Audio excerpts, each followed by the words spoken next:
I'm here with Tim Daly, the co-president of the Creative Coalition. You might also know him from the Private Practice television program, and he also just produced with Barry Levinson a documentary called Pollywood about the intersection between Washington and politics, something we're going to get into a little bit more in a few minutes. We were just talking to Keith Olbermann about torture and Dick Cheney's involvement in arguing for enhanced torture techniques. And during the break, Tim, you brought up a really good point. Well, I was just saying that, the torture discussion was starting to go away, and then Dick Cheney came roaring back and talked about torture, and he was, it's the classic that does protest too much. We didn't do it. I didn't do it. It was okay. No one knew it. I didn't do torture. So he's the one that really brought the discussion back upon himself. It's almost like he's daring someone to, go to the next step and start a truth commission or something like that. Why do you think he'd want to do that? And that's what's so strange about it. It seems so counterproductive to wanting to just turn the page and begin a new chapter. Well, I'm not a doctor, but I play one on TV, and I think he's out of his freaking mind. I think he's literally unhinged. They're... and it's not the first politician. There was all that discussion about how Sure. They thought that former President Clinton was a little off the rails, but I think Mr. Cheney is clearly a couple of sandwiches short of a picnic.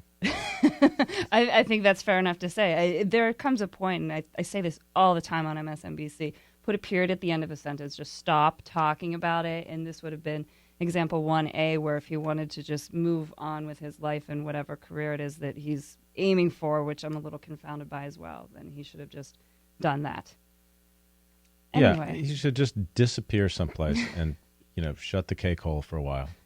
Agreed completely. I want to switch gears a little bit, talking about this intersection between celebrity and politics. Forbes has its 100 most powerful celebrities list that comes out every year. And it just came out today, as a matter of fact. And for the first time in the history of this list, a sitting dignitary is on the list, and that would be our President Barack Obama, I think coming in at number 49, if I'm not mistaken.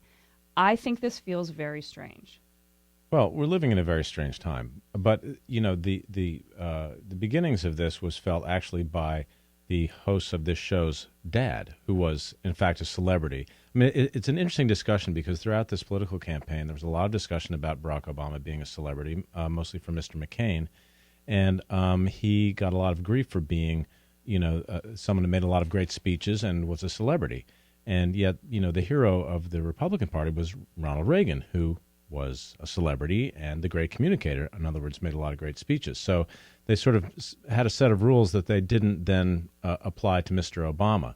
But I think that, as it is explored in the film Pollywood that Barry directed and has so many astute observations in, we've come to a place where politics and celebrity and media have collided, and it's very hard to tease out, which is which. But they all need each other in a certain way because you can't really be a successful politician anymore without being a celebrity. And, the media focus so intensely on things about Mr. Obama and Michelle, like what they wore and what they, how they move and where they touched. I mean, all this stuff that is not traditionally, I think the province of politicians, but more the province of celebrity. What's interesting is I think it's always been, from a female standpoint, the province of politicians. How many times do female politicians get criticized for what they're wearing? How many times has Hillary Clinton's pantsuit been made fun of or something like that?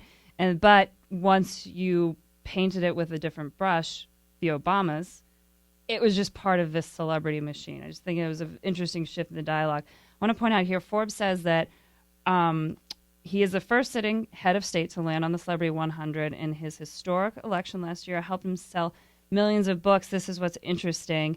He's on the list at number 49 with book earnings of $2.5 million for a 12-month period of time.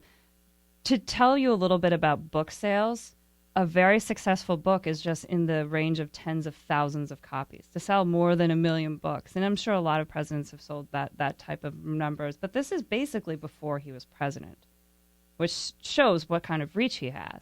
I mean, he's a fascinating guy. One of the other discussions about celebrity during the electoral cycle was how many celebrities were following Mr. Obama and getting involved in politics. And, I pointed out that it wasn't just celebrities. I mean, if every celebrity on the planet voted for Mr. Obama, we would have President John McCain right now. A lot of other people are interested in him, too. Obviously, Wait, what celebrities were voting for John McCain? Well, not that many. I was at the Republican convention too.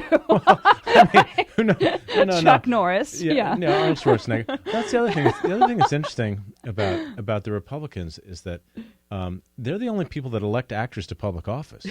It's very strange. Sonny Bono, Clint Eastwood, Arnold Schwarzenegger, Ronald Reagan. Fred Thompson ran for president, for God's sake. He sure did. So it's to tar someone with this negative brush of being a celebrity is very interesting for them.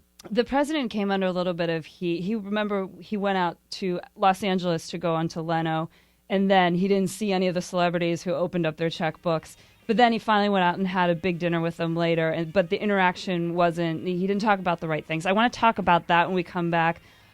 You're listening to Air America. It's 866-303-2270 is the phone number. If you've got questions about this torture debate, about the intersection between celebrity and politics, call in 866-303-2270.